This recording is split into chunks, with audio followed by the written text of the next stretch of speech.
Nah, apa perlu marah-marah? Iya, tentu marah dalam kapasitas boleh-boleh saja. Saya di resimen mahasiswa tadi pendidikan karakter itu penting. Tapi diawali dengan tadi disiplin. Baris berbaris, kalau salah dimarahin sama seniornya, wajar untuk memperbaiki kesalahan itu. Nah, tetapi tidak boleh juga melampaui batas. Nah, kalau melampaui batas, kan nanti kena undang-undang, ya kan? Bahkan berisiko, mohon maaf ya, ada yang meninggal dan lain sebagainya. Banyak. Itu kan prihatin. Padahal seorang senior harus mengukur, harus punya kemampuan tadi dia mengolah diplomasinya dia, kan begitu. Jangan cuma marah-marah doang, tetapi nggak ada isinya. Oke. Jadi konten ininya sebenarnya makna di dalam setiap ucapan tindakan dia itu ada maknanya. Ketika dia memaknai itu dengan tepat, maka akan tumbuh karakter kepemimpinan di adik-adik kita itu.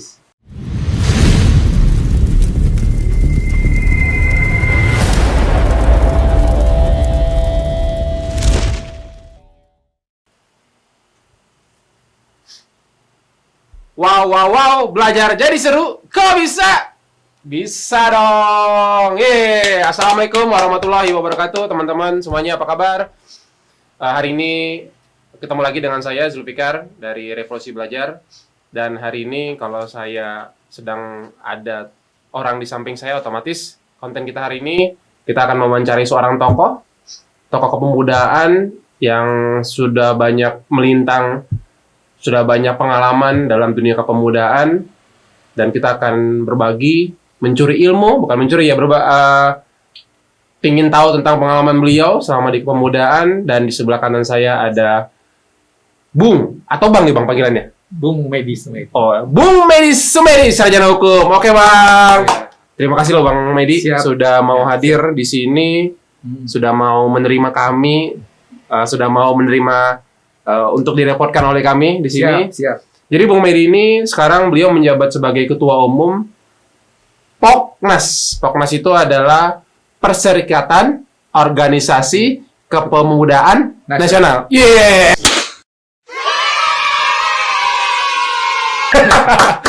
Saya baru hafal tadi tuh. Ternyata saya dalam menghafal itu termasuk cepat juga ya. Makanya ada channel konten ini, Revolusi Belajar.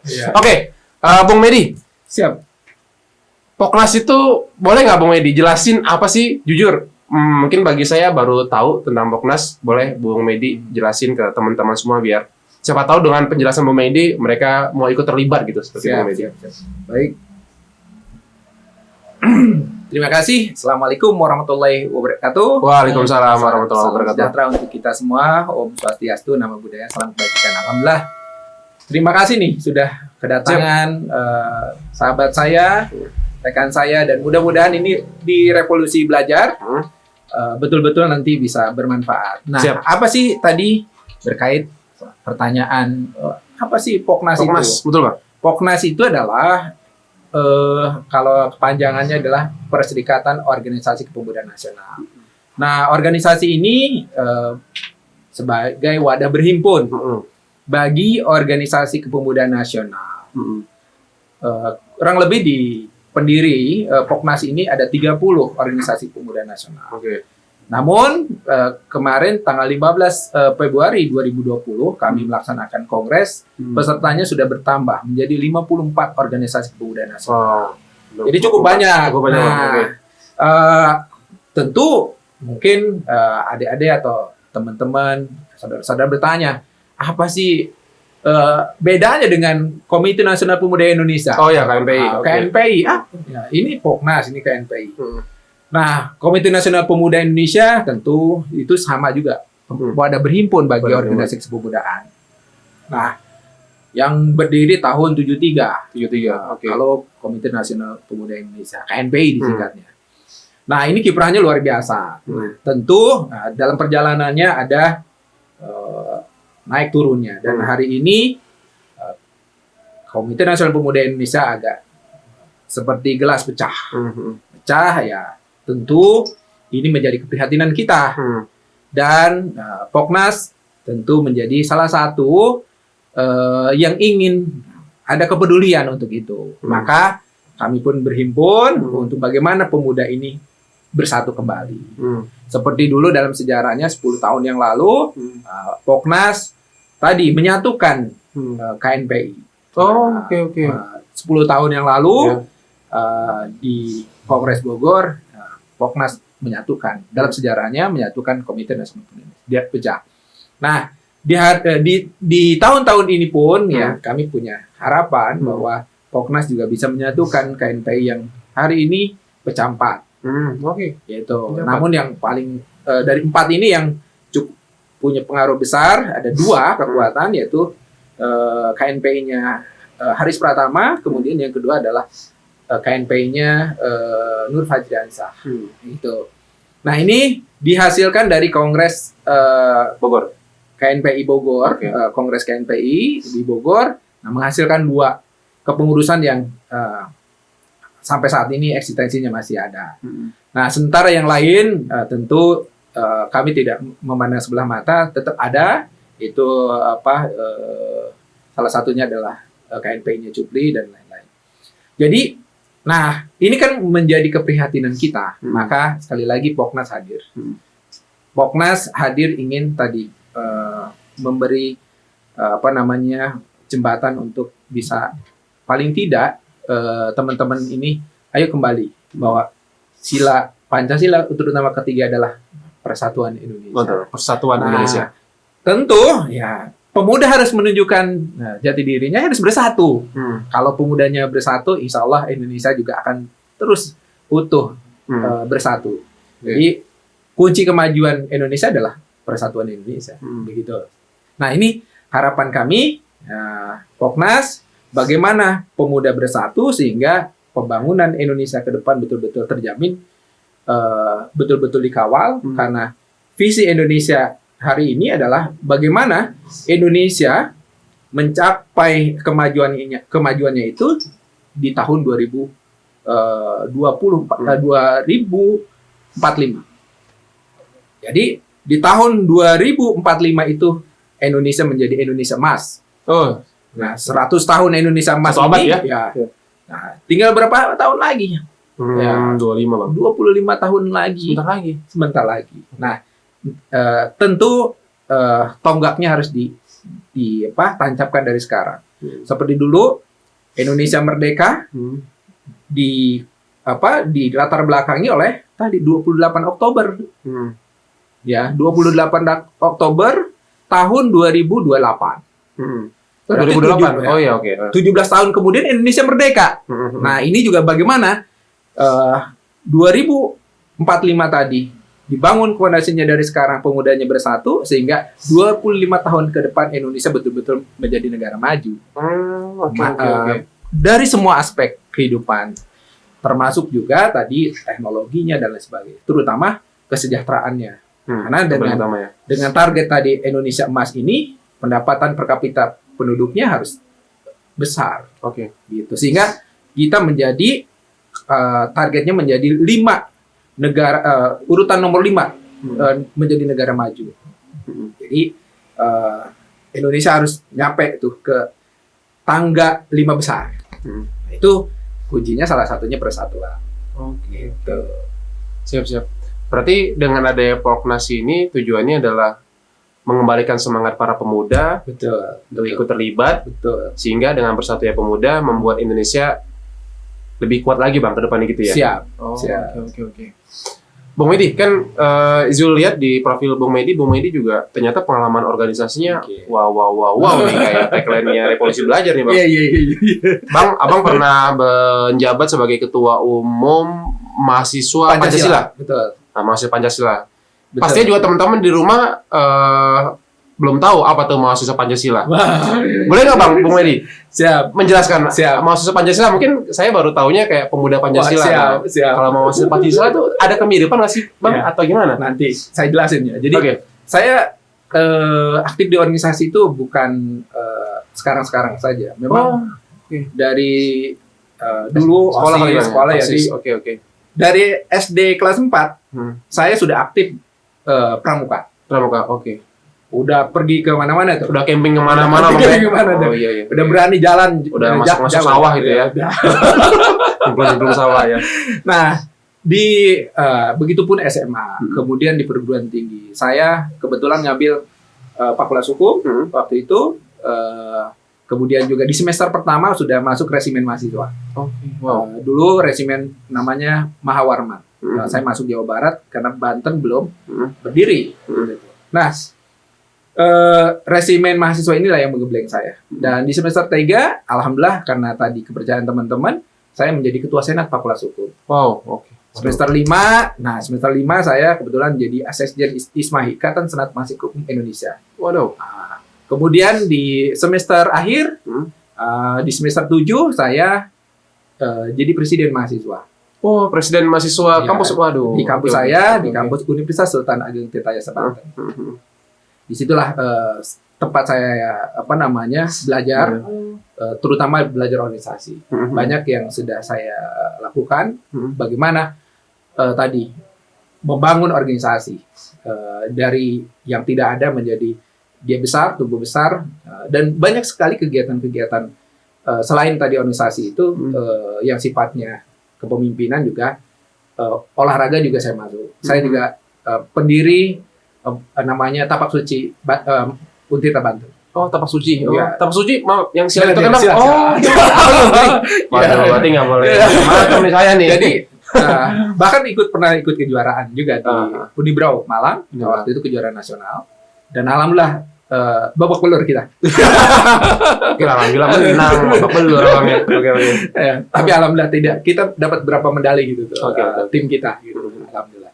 Nah, kemudian apa yang tadi ditanyakan Bung? Apa sih tadi organisasi yang namanya Dewan Pimpinan Pusat Mahasiswa Pancasila? Ya. Kalau disingkatnya Mapanjas. Mapanjas. Mahasiswa Pancasila. Jadi Dewan Pimpinan Pusat Mahasiswa Pancasila. Ini berdirinya ini jauh sekali. Sekarang udah mungkin menginjak 63 tahun. Oh. Jadi berdiri 28 Oktober 58. Oke. Nah, sudah kurang lebih besok Oktober udah 63 tahun. 3 tahun. Oke. Mapanjas itu. Dan alhamdulillah saya kemarin karena kaderisasi kami berjalan, ya, saya mengantarkan sahabat saya Bung Pilar Saga Ihsan yang sekarang ini calon wakil wali kota Tangerang Selatan. Oh, oke. Bung Pilar Saga Ihsan. Nah, itu adalah ketua umum Mapanjas yang sekarang. Hasil Munas kemarin, Munas ke-15 di BSD, di Hotel Grand Zuri BSD Banten. Nah, Mapanjas ini ya dia organisasi nasional, organisasi kepemudaan nasional yang tadi dia punya visi bagaimana anak-anak muda dibangun visi kenegarawanan. Jadi pemuda Indonesia itu ya terutama mahasiswanya itu ya harus berpikir tentang negaranya, tentang bangsanya, tentang bagaimana masalah-masalah bangsa Indonesia supaya diselesaikan, dipecahkan. Kemudian bagaimana kita memberikan kontribusi pemikiran yang tadi Pancasilais. Nilai-nilai dasar negara yang kita miliki itu bagaimana menjadi modal dasar pembangunan Indonesia ke depan. Nah, tadi seperti tadi sudah sampaikan bahwa kita punya visi yang besar bagaimana Indonesia ini menjadi negara maju di tahun 2045. Oke. Nah, Bung Medi, kan kalau Ijul lihat, Bung Medi kan dari sekolah emang ternyata udah sangat senang dengan organisasi. Dan ternyata manfaat organisasi itu kan banyak. Karena emang teman-teman di rumah itu banyak yang masih SMP, SMA. Gimana Bung Medi ya buat menumbuhkan anak-anak sekarang, anak-anak muda zaman sekarang untuk mereka mau untuk berorganisasi. Karena di pikiran mereka organisasi, ngapain manfaatnya? Mendingan saya di rumah kan bermain galau-galauan lah, cinta-cintaan dan apapun lah. Sebenarnya karena kan banyak juga teman-teman di rumah yang beranggapan nggak mau pusing gua ikut gitu-gituan. Gua aja ngadepin ini aja, pacar aja udah mumet nih, apalagi ini organisasi.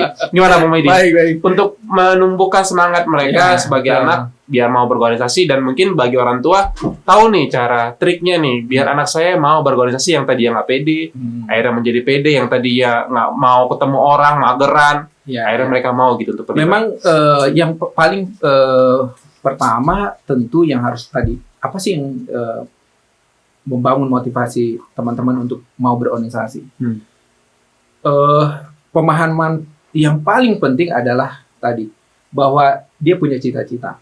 Cita-cita pasti ya. Nah, setiap orang punya Pasti, cita-cita. benar, setiap orang Betul ya. nggak? Benar, masuk ke dari situ. Oke, Nah, oke.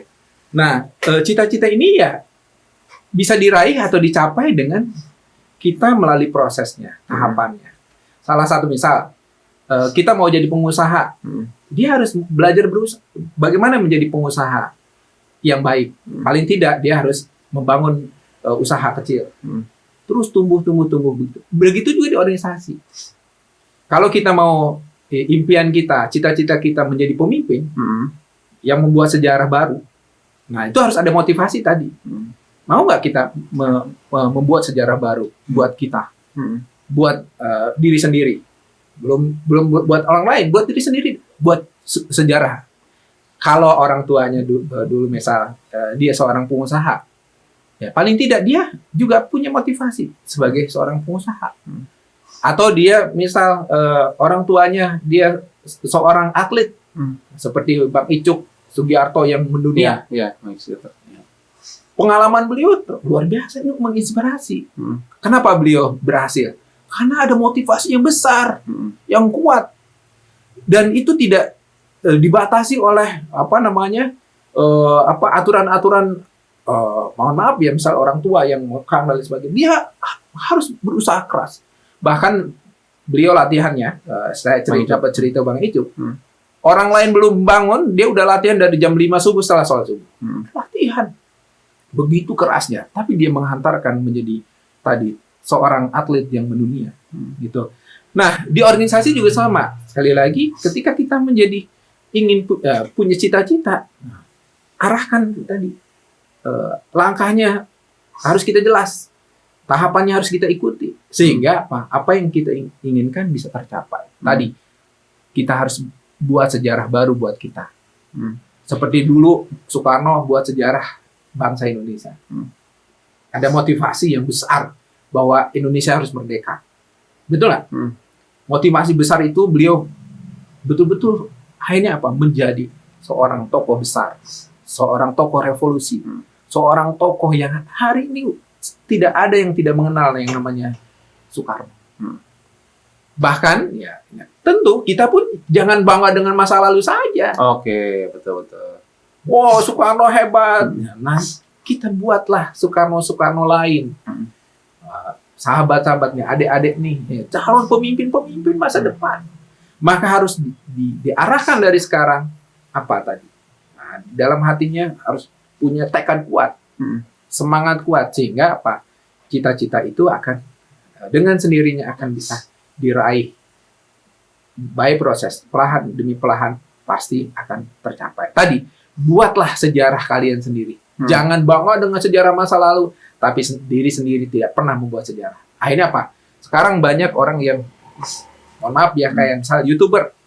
Ada yang kayak Hatta Halilintar. Luar biasa. Dia buat sejarah sendiri kan? Iya.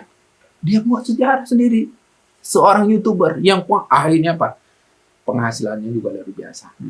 Artinya di semua bidang, di bidang ekonomi, jadilah pengusaha seperti Bob Sadino. Jadilah pengusaha. Itu kan ada proses. Dan itulah perjuangannya kita. Nah, dari organisasi kecil inilah kita belajar. Sehingga apa yang kita inginkan bisa tercapai. Tapi kalau kita nggak pernah masuk dalam dunia organisasi, tidak ada satu tokoh dunia pun yang tidak melalui organisasi. Pasti melalui jalur organisasi. Entah itu kalau di kitab kepanduan pramuka, terus saya juga pernah mengalaminya begitu. Nah, hari ini ya saya tidak akan menjadi ketua umum Perserikatan Organisasi Pemudaan kalau tadi belum jadi ketua umum mahasiswa Pancasila. Saya juga nggak akan jadi ketua umum mahasiswa Pancasila kalau saya tidak kuliah S1, S2, gitu kan? Jadi harus ada jenjang, itu harus dilalui. Nah, jadi kepada adik-adik, kepada sahabat-sahabat sekalian, bahwa kunci sukses tadi, kunci keberhasilan kita, tekad kita, kesungguhan kita tadi, adalah ada dalam diri kita sendiri. Kemauan yang kuat gitu. Tekad yang kuat untuk kita buat sejarah sendiri. Gitu. Sip. Itu yang memotivasi. Berarti berawal dari cita-cita, lalu tumbuhkan tekadnya, lalu ikutlah terlibat dalam organisasi. Iya. Karena tokoh-tokoh besar, mereka pasti. juga berawal dari organisasi Organisasi. kecil, Bang ya. Jadi buat teman-teman yang masih SMP, SMA, masih untung tuh, karena di sekolahnya masih ada OSIS, masih ada kegiatan-kegiatan. Betul. Apalagi yang udah kuliah, ada BEM, ada Betul. himpunan mahasiswa, ada berbagai macam lah organisasi. Nah, Bang, kalau misalnya nih, mereka baru sadar, oh iya ternyata gue nggak berani, gue nggak pede, gue nggak mampu berinteraksi karena gue lemah dalam organisasi. Mereka baru sadar setelah mereka lulus kuliah. Sedangkan kalau di kuliah, di sekolah, masih ada wadah lah untuk mereka belajar. Nah, kalau udah lulus, gimana Bang ya? Maksudnya, Ya. dia harus mencari apa? Apakah dia harus menjadi RT, atau mungkin jadi marbot masjid, atau Iya, apa iya. gitu Bang? Jadi gimana tuh Bang? Gini, ketika dia sudah baru Lulus nih? sadar lah. Baru sadar ya? Ternyata gue butuh nih. Sebenarnya banyak organisasi di luar sana yang tidak tidak dilatar belakangi oleh hal-hal yang mungkin katakanlah organisasi kader dan sebagainya. Iya. Banyak sekali. Teman-teman bisa gabung di partai politik, misal Oke. kalau bisa langsung silahkan. Bisa di ormas, organisasi kemasyarakatan. Jadi tidak ada kata terlambat. Jalan itu selalu ada. Atau dibuat sendiri organisasi seperti organisasi yang lebih khusus misalnya konsentrasinya Komunitas gitu ya, Bang ya? komunitas Oke, untuk oke. membangun tadi revolusi Belajar. pendidikan misalnya. Banyak sekali yang kita bisa lakukan. Di masyarakat ini kita banyak sekali yang bisa kita lakukan sehingga manfaatnya tentu buat masyarakat. Nah, terutama ya untuk dirinya. Kenapa? Ketika dia membangun komunitas, tentu sebenarnya membangun dirinya sendiri. Kenapa? Tadi hubungannya semakin luas. Contoh misal seorang katakanlah yang punya impian menjadi anggota DPR, ya dengan komunitas-komunitas inilah dia bergaul, dia jadilah. Banyak sekali. Ada komunitas seniman, dia jadi anggota dewan. Dari komunitas sosial, dia jadi anggota dewan. Jadi tidak ada halangan sebenarnya dan tidak ada kata terlambat. Kesempatan itu selalu terbuka buat kita yang mau memulai dan prosesnya itu dijalani dengan baik. Sehingga ketika itu popularitas dia semakin besar, ya siapa yang nggak kenal dia? Misalnya. Betul. Ya, kita banyak tokoh-tokoh yang awalnya nggak dikenal tiba-tiba muncul seperti Pak Jokowi dulu. Iya. Kita lihat Pak Jokowi dulu di wali kota Solo. Nah, kemudian gubernur DKI, gubernur presiden, cepat sekali. Betul. Nah, jadi tidak ada sesuatu yang tidak mungkin. Dan background beliau, kalau mungkin teman-teman, adik-adik tahu, beliau tadi usaha di mebel. Tapi ketika tadi beliau tertarik di dunia politik untuk membangun bangsa dan negara, beliau akhirnya ikut dan dipromosikan, katakanlah banyak masyarakat yang menginginkan beliau menjadi pemimpin Indonesia dan jadilah dipilih oleh rakyat yang kedua kalinya hari ini. Jadi, buat adik-adik semuanya jangan pernah takut bermimpi. Nah, karena mimpi kita itu akan menjadi kenyataan apabila kita sungguh-sungguh mau menggapainya. Gitu. Oke. Tuh, teman-teman, jadi nggak ada alasan kalau misalnya mager, nggak mau ribet, atau takut inilah. Karena itu jadi pengalaman di organisasi itu. Karena mau kita lulus kuliah, kita bekerja, pasti kita berorganisasi. Betul. Mau kita lulus Perusahaan kuliah juga sama. Iya, mau punya usaha juga berorganisasi. Mau nanti punya pacar menikah, Ya. suami istri juga organisasi Bang ya. Iya, jadi dimanapun lini pasti teman-teman akan menemukan namanya organisasi. Jadi mumpung masih ada sekolah, mumpung masih kuliah, manfaatkanlah yang ada. Itu kata Bung Medi. Nah Bang, nyerempet tentang kuliah nih Bang. 2 minggu lalu rame viral banget tuh Bang di sosial media. Yang ada kakak-kakak yang ngomel-ngomelin juniornya. Mana kamu? Tali pinggangnya mana? Tali pinggangnya. Ntar lu saya pakai nggak ya? Pakai dong. Saya mah masih suka baik saya kayak. Tapi kakaknya nonton, nanti kan nggak enak saya. Nah, yang masalah senioritas, terus masalah mereka mungkin bahasa seniornya menggebleng, atau apapun lah itu alasannya. Sebenarnya masih berlaku nggak sih Bang? Namanya ospek dan bukan pengkaderan, lebih ke arah ya itulah yang kayak marah-marah gitu buat para maba-maba calon mahasiswa baru. Saya belajar dulu di ospek tahun 1997. Ketika di ospek itu, manfaat ospek itu luar biasa buat saya. Oke. Jadi tidak ada sisi positif lah ya. Oke, positif. Jadi sisi positif ini yang saya ingin ulas, bahwa ketika kita melakukan ospek, itu kan ospek itu tujuan dulu pengenalan kampus, pengenalan lingkungan lah gitu tuh. Jadi supaya mahasiswa baru ini betul-betul dia paham lingkungannya, paham ke senior-seniornya, paham organisasi, paham kurikulumnya dan lain sebagainya. Jadi tujuan ospek itu bagus, gitu. Namun kan dalam tanda kutip ada oknum-oknum yang kadang mungkin di dalam menyampaikan proses katakanlah menyampaikan apa yang ini kurang tepat, gitu. Nah disinilah yang sebenarnya harus dikontrol, dievaluasi. Jadi selama ini saya ngerasa bahwa dengan ospek itu luar biasa. Saya merasa bangga dengan kampus saya. Contoh misal Bung kuliah di UI, bangga dong kuliah di UI. Dengan liku-likunya dan mengenal yang tadinya mungkin Bung ketika masuk nggak kenal si A, si B, ternyata ketika di ospek kenal banyak orang. Kenal senior dari atas sampai bawah, artinya dari senior-senior kita di kakak kelasnya atau sampai ke seniornya, ketua BEM-nya, rektor, kemudian lain sebagainya, kenal. Nah, disitulah sebenarnya manfaat ospek. Nah, hari ini banyak melupakan itu. Jadi ospeknya ya sekedar aja. Garang-garangan. Saya sih ngerasanya ya, kok jauh banget sih kualitasnya gitu. Dengan ospek yang dulu, gitu tuh. Yang dulu ya. Nah tentu, ya sekali saya bilang tadi, bahwa ini harus dievaluasi. Nah hari ini mungkin ospeknya harus yang tadi mengakomodir kepentingan masa kini. Kekinian, tapi bukan berarti marah-marah, nggak jelas, gitu. Jadi karena ospek itu tadi membangun karakter calon mahasiswa, dan ketika dia jadi mahasiswa merasa punya kebanggaan, percaya diri, dan saya merasakan itu. Bahkan saya semester pertama udah masuk resimen mahasiswa.